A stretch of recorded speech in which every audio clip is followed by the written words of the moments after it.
Format numerology நேயர்களுக்கு நர்மதாவின் அன்பான வணக்கம். நம்மளுடைய சேனலில் தொடர்ந்து பல்வேறு விதமான ஃபார்மட் நியூமராலஜி மற்றும் ஆன்மீகம் சம்பந்தமான தகவல்கள் பார்த்துட்டு இருக்கோம்.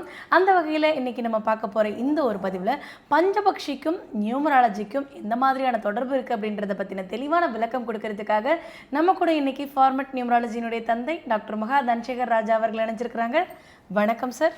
வணக்கம்மா சார், நீங்கள் தொடாத டாபிக், நீங்கள் பேசாத விஷயம் அப்படின்னு ஒன்று இல்லவே இல்லை அப்படின்ற அளவுக்கு நிறைய விஷயங்கள பதிவுகள் மூலமாக நம்ம நேயர்களுக்கு தொடர்ந்து கொடுத்துட்ருக்கோம் சார். அதில் பஞ்சபக்ஷி அப்படின்ற ஒரு வார்த்தை சிலருக்கு இப்போ தெரிய ஆரம்பிச்சிருக்கு சார். அந்த பஞ்சபக்ஷியில் நியூமராலஜி எப்படி சம்மந்தப்படுத்த முடியும்? சாருக்கு நினச்சாருன்னா எல்லாத்தையும் சம்மந்தப்படுத்தி ஒரு புக்கே எழுதுகிற அளவுக்கு நாலேஜ் இருக்குது அப்படின்றது உங்களை ஃபாலோ பண்ணுற எல்லாருக்கும் தெரியும் சார். ஸோ உங்களுடைய பார்வையில் பஞ்சபக்ஷி அப்படின்றது எப்படி இருக்குது, அது எப்படியெல்லாம் மக்களுக்கு நல்ல விஷயங்கள் கொண்டு வந்து கொடுக்குது?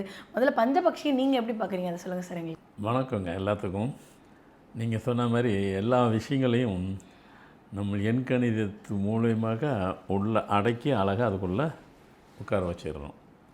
எண்கணிதம் இல்லாமல் எதுவும் இல்லை அப்படிங்கிற அளவுக்கு நம்ம கொண்டு போயிடுறோம். அந்த அளவுக்கு இன்ஃபர்மேட்டிவ்ஸ் அவ்வளோ விஷயங்கள் நாம் கொடுத்துக்கிட்டே இருக்கிறோம். எல்லோரும் கொடுக்க நீங்களும் அதை ஃபாலோ பண்ணி லைஃப்பில் யூஸ் பண்ணிக்கிறீங்க. ஆமாம், நிறைய விஷயத்த தெரிஞ்சுக்கிறோம், சில விஷயத்தை தெரிஞ்சுக்கிறோம், சிலது ஃபாலோ பண்ணுறோம். இந்த பஞ்சபட்சிக்கும் எண்கணிதத்துக்கும் தொடர்பு உண்டானாக்கா வாழ்க்கையே எண்கள் தான். நம்மளுடைய எண்ணங்கள் எதுவென்னா நம்மளுடைய எண்கள் எதுவோ அதான் நம்ம எண்ணங்கள். அதான் நீங்கள் என்னத்தை புறத்தையில் பிறந்தீங்களோ உங்கள் ஆக்டிவிட்டிஸ் அப்படி தான் இருக்கும். இது கொஞ்சம் கேள்வி சின்னதாக இருந்த மாதிரி இருந்துச்சு, பதில் கொஞ்சம் பெருசாக தான் இருக்கும். காரணம் கேட்டிங்கன்னா, பஞ்சபட்சிங்கிறது சிம்பிளாக முடிச்சுட்டு போகாமல் அதனால் என்ன பலன், அதனோடு எப்படிலாம் ஒத்து போகிறோம், நமக்கும் பஞ்சபட்சிக்கும் என்ன கனெக்டிவிட்டி இருக்குது அப்படிங்கிறது பார்க்க போகிறோம். இது வெறும் அதோடு சொல்லலை, ஸ்டாரையும் சேர்த்து தான் சொல்லுவேன். ஏன்னா நட்சத்திரம் இல்லாமல் இல்லை, மேலே பார்த்தா நட்சத்திரம் இருக்குங்கிற மாதிரி, நம்மளே நம்ம பார்த்தா அந்த எண்கள் இருக்குங்கிற மாதிரி, அது இல்லாமல் இது இல்லை, இது இல்லாமல் அது இல்லை. பொதுவாக பஞ்சபட்சம் என்பது பஞ்சாட்சரத்தில் வாரம், திதி, நட்சத்திரம், யோகம், கர்ணம், பஞ்சன்னாவே 5 தான். இந்த 5 இந்த பஞ்சபட்சியை ரெண்டாக பிரிச்சுருவாங்க. அந்த ஜாமம், பகல் 5 ஜாமம், இரவு 5 ஜாமம், 5 பஞ்சம் வந்துடுச்சு. பஞ்சபூதங்கள் அப்படின்னு எடுத்துக்கிட்டிங்கனாக்கா நீர், நிலம், நெருப்பு, காற்று, ஆகாயம் எல்லாம் பஞ்சம்னாக்கா 5. பஞ்ச பொறிகள் கண், காது, மூக்கு, வாய், உடல். பஞ்ச எழுத்து ஆன சிவாது, சிவாய நமக என்பது 5, அங்கேயும் 5.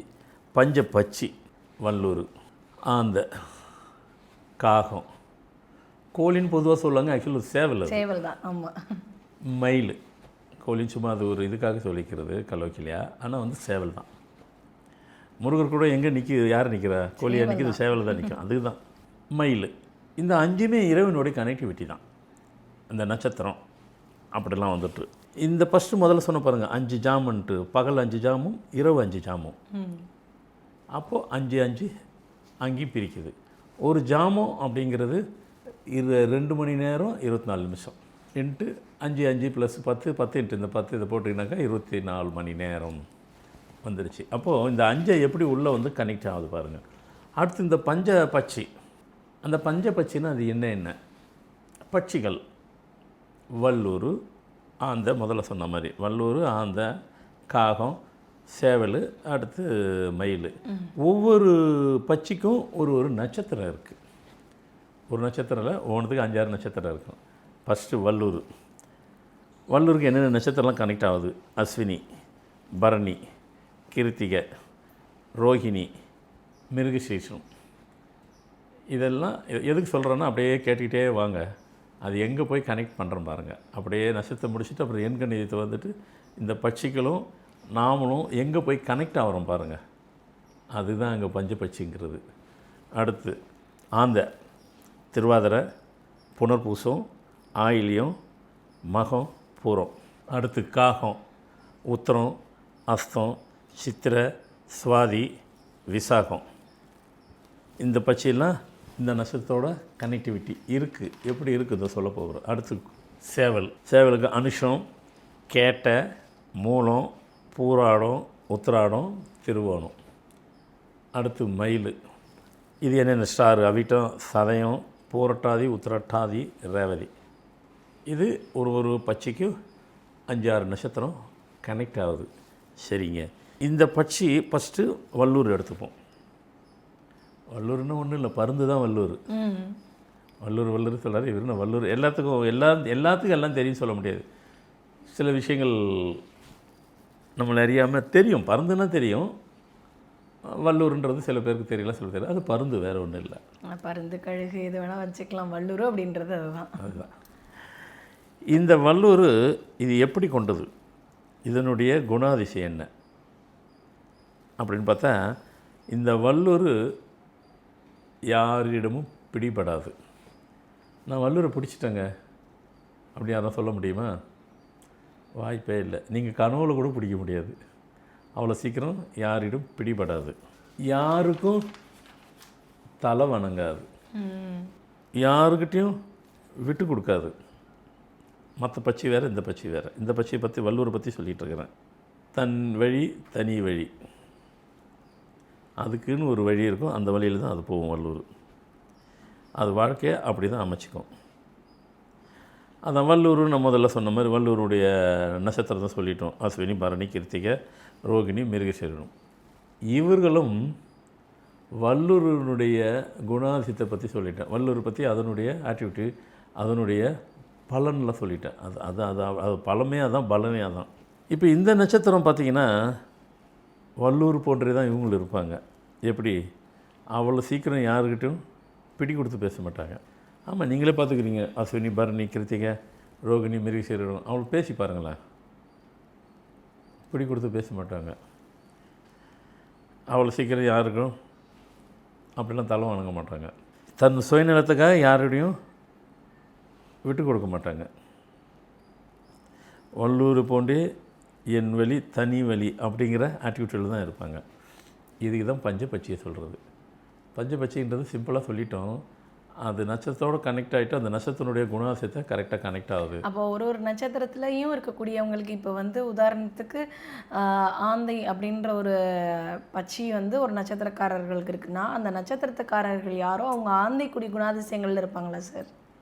அதுதான் அது சொல்லிட்டு இருக்கிறேன். அப்போ இப்போ பின்னர் வரைக்கும் சொன்னது வல்லூர் என்ன குணம், வல்லூரினுடைய தனித்தன்மை என்னவோ இந்த நட்சத்திரம் உள்ளவங்க அப்படியே இருப்பாங்க. எந்த இடத்துலையும் டிப்பிக்கலாக இருப்பாங்க. இல்லை அப்படி இல்லையே அப்படின்லாம் அவங்க சொல்லிக்கவே மாட்டாங்க. இப்போ ஆந்தையை சொல்ல போகிறேன். இதை முடிச்சுட்டு நம்பரை எப்படி கனெக்ட் பண்ணுற பாருங்க. இது வரைக்கும் யாரும் உலகத்திலே சொல்லலை. அதுதாங்க நீங்கள் ஏன் முதல்ல இதெல்லாம் சொல்லிவிட்டு அப்புறம் வரும்போது அப்போ தான் கனெக்டிவிட்டி கனெக்ட் ஆகும். பேசிக்காக பஞ்சபக்ஷி என்னன்றது தெரிஞ்சுக்கிட்டு அதுக்கப்புறம் நம்பர் எப்படி கனெக்ட் ஆகுது. ஆமாம், ஏன்னு கேட்டிங்கன்னா இப்போ பஞ்சபட்சியில் எந்தெந்த ஸ்டாருக்கு எதுன்னு வருது. ஆனால் எண்களில் எந்தெந்த எண்ணு எந்தெந்த பஞ்சபட்சியோடு கனெக்ட் ஆகுதுங்கிறது யாருமே இது வரைக்கும் சொன்னது உலக அளவில் யாரும் சொல்லலாம். நான் தான் ஃபஸ்ட்டு சொல்ல போகிறேன். எப்படி குறியீடு எண்களுக்கு தனி முத்திரையோடு நான் கொடுத்தனோ அதே மாதிரி பஞ்சபட்சத்துக்கு எண்களில் உலகிலே முதலாக கொடுக்குறேன். இதை கொடுத்துட்டு தான் அதுக்கு வரணும். அப்போ தான் உங்களுக்கு அது புரிய வரும். எடுத்துகிட்டு நம்பரில் சொன்னால் உங்களுக்கு ஏற்கனவே பஞ்சபட்சி கொஞ்சம் ஒரு அப்படி கேட்டு கொஞ்சம் புரிஞ்சு உங்களுக்கு புரிஞ்சிருக்கும். ஆனால் எண்கணி இது சொல்லும்போது இதை சொல்லிவிட்டு நான் சொல்லணும். ஆனால் நீங்கள் பொறுமையாக தான் கேட்கணும். இது எபிசோடு மாதிரி இருப்போம் இது. ஆனால் நீங்கள் அவ்வளோ பொறுமையாக கேட்கணும். சும்மா அப்படி பார்த்துட்டு டக்குன்னு போகாதீங்க. நிறைய உள்ளுக்குள்ள விஷயங்கள் இருக்குது. இப்போ இதன் வாழ்க்கை வழிமுறை எப்படி இருக்குது குணாதிசயம் அப்படின்னு பார்த்தீங்கன்னாக்கா, இது எப்போவுமே இதனுடைய முதல்ல இவங்களுடைய நட்சத்திரத்தை பார்த்தோம். ஏற்கனவே சொல்லிட்டோம், இருந்தாலும் அப்படியே சொல்லிட்டு வரும். திருவாதிரை, புனர்பூசம், ஆயில்யம், மகம், பூரம். இந்த ஆந்தை பார்த்திங்கனாக்கா இருக்கிற பட்சியிலே ஒரு தனிமையை விரும்பக்கூடிய பட்சி. கூட்டமாலாம் வாழாது, ரொம்ப தனிமை. அப்போ அந்த நட்சத்திரம் உள்ளவங்க அப்படி தான் இருப்பாங்களா? அப்படி தான் இருப்பாங்க. தனிமை தான் விரும்பி இருப்பாங்க.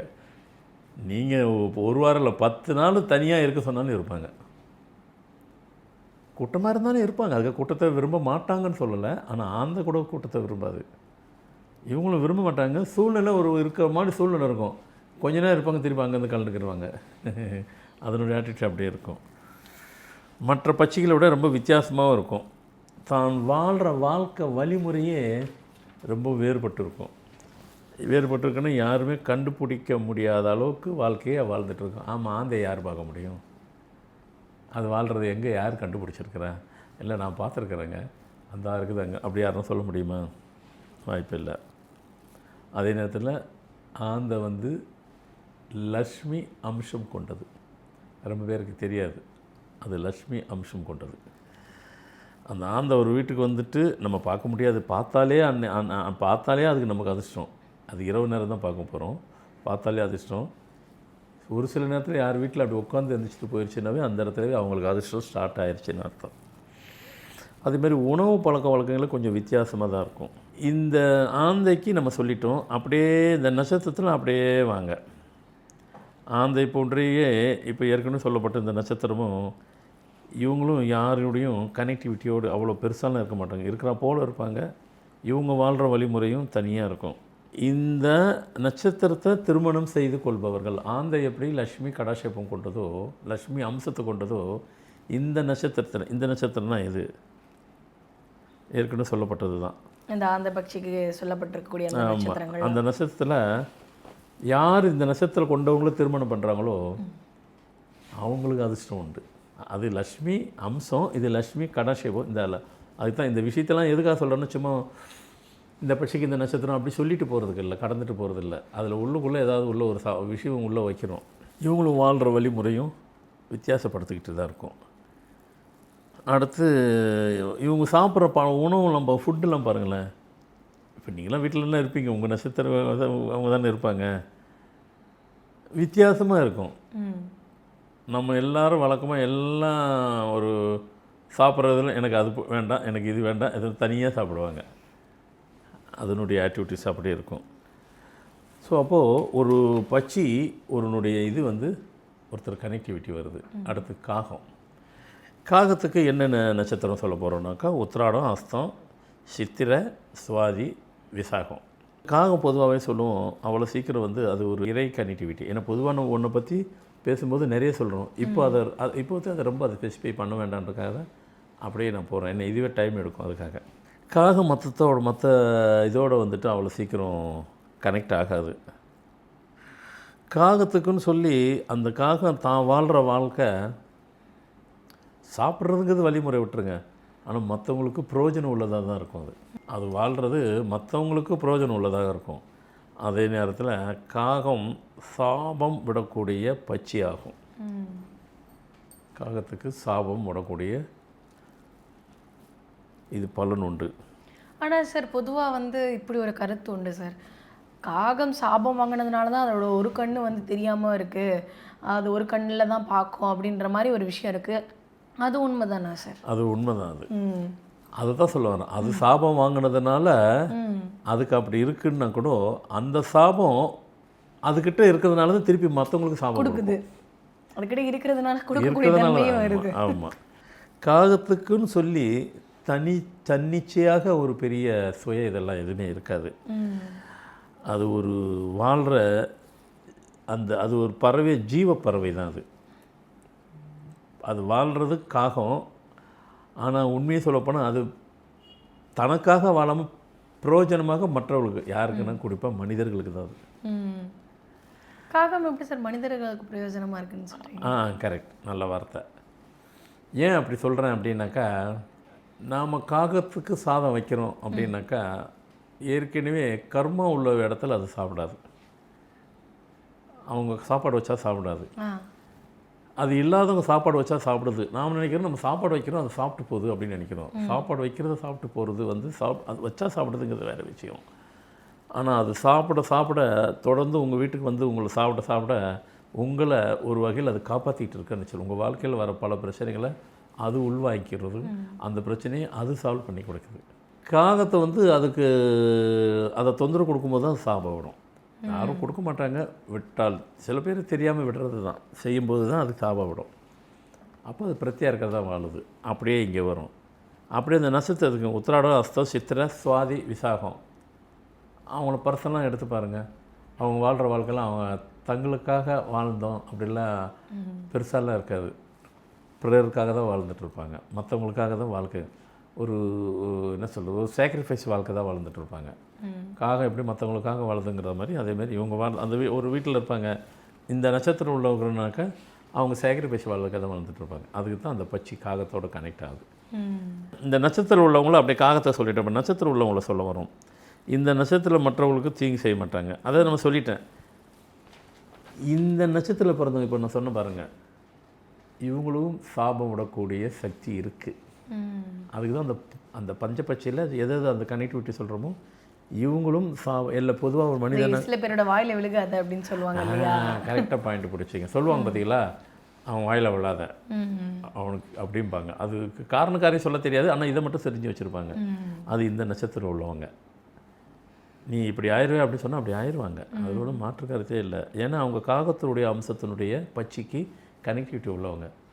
அதுக்கு தான் இந்த பஞ்சபட்சியினுடைய எதுக்கு நம்ம படிக்கிறோம், எதுக்கு நம்ம தெரிஞ்சுக்கிறோம், எதுக்கு என்ன போன்ற சொல்கிறாங்கன்னாக்கா இதுக்கு தான் நாம் அதில் எதுவாக இருக்கிறோன்ட்டு. அடுத்து சேவல், பஞ்சபட்சியில் 4th பிளேஸில் சேவல் வரும். இந்த நட்சத்திரம் இது எதுனாக்கா அனிஷம், கேட்டை, மூலம், பூராடம், உத்திராடம், திருவோணம். இந்த நட்சத்திரம்லாம் பஞ்சபட்சிக்கு உள்ள சேவல் கனெக்ட் ஆகுது. இந்த சேவலினுடைய லைஃபினுடைய குணாதிசயம்னு பார்த்தீங்கன்னாக்கா எப்படியா இருக்கும் அப்படின்னு பார்த்தீங்கன்னாக்கா, அதான் அவர் முருகனுடைய தூதர் தானே அவர். பொதுவாக கோழி வந்து சேவல் வந்துட்டு கொத்தி சாப்பிடுன்னுவாங்க, ஆனால் அது கிளறி தான் சாப்பிடும். ஆமாம், பார்த்ததுண்டு சார். அதை பிரித்து தான் தரம் பிரிக்கும். அது அந்த அந்த ஃபுட்டையே தரம் பிரித்து தான் சாப்பிடும். நம்ம சொல்லலையா பிரித்து மேய்ஞ்சிரும்னு, அதை பிரித்து மேய்ஞ்சிடும் சாப்பிடல கூட. கோழி வந்து மற்ற மனுஷன் மாதிரியோ மற்ற அனிமல்ஸ் மாதிரியோ உட்காந்து படுத்துலேருந்து தூங்காது. நம்ம மனுஷனை கூட சொல்லுவாங்க, என்ன கோழி தூக்கம் தூங்குறேன்பாங்க. கோழி தூக்கமே அப்படி தான். அது அப்பப்போ தூங்கும், அப்பப்போ எந்திரிச்சிக்கிறோம். இரவு நேரம் கூட பாருங்கள், நீங்கள் நல்லா கோழி உங்கள் வீட்டில் இருக்குன்னாக்கா நீங்கள் தூங்கி திடீர்னு எந்திரிச்சு பாருங்கள், முழிச்சிட்டு தான் இருக்கும். உட்காந்து படுத்துட்டு தூங்கிட்டு தான் இருக்காது. அப்போ கூட அப்படி எந்திரிச்சிடும். அதுக்கு பேர் தான் கோழி தூக்கங்கிறது. அது பேர் கோழி தூக்கம், அதனால் அது அப்படி தான் இருக்கும். ஆனால் கோழி வந்து நாம் நினைக்கிறோம் அது அந்த சேவல், கோழி மீன் சேவல், நாம் நினைக்கிறோம் உண்மையிலே அது ரொம்ப பாசமானது. அது ஆனால் அந்த மாடு ஆடுகள் கிட்ட இருக்கிற பாசம் நம்ம கோழிக்கிட்ட அவ்வளோ பெருசாக ஃபீல் பண்ணது இல்லையே சார். உண்மையிலே அது ரொம்ப பாண்டிங்காக இருக்கக்கூடிய ஒரு கண்டிப்பாக இருக்கும் அது. ஆமாம், நீங்கள் அது கோழி அதுக்கு தான் சொல்கிறேன், ரொம்ப பாசமாக இருக்கும். நமக்கு அது அதுக்கு என்ன அளவு சென்ஸுன்னு ஒன்று இருக்கு இல்லையா, 6 அதுக்கு என்ன சென்ஸு, 2 சென்ஸுக்கு என்ன இருக்கோ அவ்வளோதான் இருக்கும். அதுக்கு மீறி இருக்குது என்னை பொறுத்த வரைக்கும். அதெல்லாம் மாடலாம் 5 சென்ஸ் இல்லை, நீங்கள் சென்ஸை பிரித்து பார்க்கணும். இப்போ கோழி 5 சென்ஸுன்னு இருக்கா, சயின்டிஃபிக்கில் சொல்லியிருக்காங்களா? 2 சென்ஸு தான் அது. 2 சென்ஸுக்கு இல்லை 3 சென்ஸ் இருக்கும். எனக்கு தெரிஞ்சு 2 இல்லை 3 தான் இருக்கும், அதுக்கு மேலே போகாது. இப்போ மாடலாம் வந்து 5 சென்ஸு. அப்போ இதுக்கு சென்ஸ் வகையில் பார்க்கும்போது அப்போ இதுக்கு இருக்குது தானே, பாசம் இருக்கும். அதே மாதிரி அதிகப்படியான, அதாவது இது முருகனுடைய தூதுவர்னு நான் சொல்லிட்டேன். சரி, அப்படியே இங்கே வரும். இந்த நட்சத்திரம் உள்ளவங்க அதிகமாக பாசம் உள்ளவங்களாக இருப்பாங்க. கடவுள் பக்தி அதிகமாக இருக்கும். இவங்க சாப்பிட்றதே முதல்ல எப்படி சொன்ன கிளறி சாப்பிடணும், அப்படி தான் சாப்பிடுவாங்க. நீங்கள் செக் பண்ணி இந்த இந்த நட்சத்திரம் உள்ளவங்களும் பாருங்கள், சாப்பிடும்போது இப்படி தான் பண்ணுவாங்க. அடுத்து இவங்க தூங்குகிற தூக்கமே வந்துட்டு கோழி தூக்கம் தான். அதான் சொல்கிறோம் இல்லைங்களா. அப்படின்னா என்னங்க கோழி மாதிரியே தூங்குறாங்கன்னா அப்படி அர்த்தம் கிடையாது.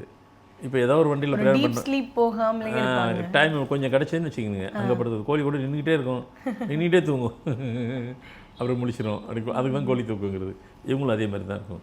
அந்த பச்சி கூட இவங்க எப்படி கனெக்ட் ஆகுறாங்க பாருங்கள், அதுக்கு தான் பச்சி சொல்கிறது. இதோட இந்த நம்பரை சொல்கிறோம் பாருங்கள், அது பிரமிப்பாக இருக்கும். அது அந்த முடிக்க போகாது. அடுத்து மயில். மயிலுக்கு இந்த பச்சி, மயில் பச்சிக்கு எந்தெந்த நட்சத்திரம்லாம் கனெக்ட் ஆகுது? அவிட்டம், சதயம், புரட்டாதி, உத்திரட்டாதி, ரேவதி. ரைட். இப்போ மயிலை பற்றி சொல்ல போகிறோம். மயிலுடைய வாழ்க்கையினுடையது, மயில் வாழ்கிற வாழ்க்கையே ரகசியமாக இருக்கும். நீங்கள் அது வாழ்க்கை வாழும் முறையை நீங்கள் கண்டுபிடிக்க முடியாது. ஆமாங்க மயில் தான் அங்கே பார்த்தேன், அங்கே கூடு கட்டியிருந்தது பார்த்தேன், அங்கே பறந்து போச்சு இங்கே, அப்படிலாம் நீங்கள் சொல்லவே முடியாது. அது ரகசியமாக தான் வாழும். அதே நேரத்தில் மயில் வந்து யாருக்கும் தீங்கு செய்யாது, யாரிடமும் போயிட்டு இது பண்ணாது, அது போட்டு அது பாட்டு இருக்கும். ஆனால் மயிலுக்கு தான் மற்ற பறவைக்கு தீங்கு செய்யும், மற்ற இனங்கள் செய்யும். ஆனால் மயில் யாருக்கும் போய் பண்ணாது. மயில் அழகாக இருக்குன்ட்டு நான் சொல்லி தான் அழகாக இருக்குன்ட்டு சொல்ல தேவையில்லை, மயில் அழகாக தான் இருக்கும். அதே இந்த நட்சத்திரத்தில் பிறந்தவங்க, அது ஏற்கனவே சொல்லலாம், விட்ட சாதயம், புரட்டாதி, உத்திரட்டாதி, ரேவதி, இவங்க எல்லாமே அழகாக தான் இருப்பாங்க. மேக்ஸிமம் இந்த இதில் இருக்கிறவங்க எல்லாம் ஏதாவது ஒரு வகையில் அவங்க துறையில் ஸ்டாராக தான் இருப்பாங்க, அழகாக தான் இருப்பாங்க, ஸ்டாராக தான் இருப்பாங்க.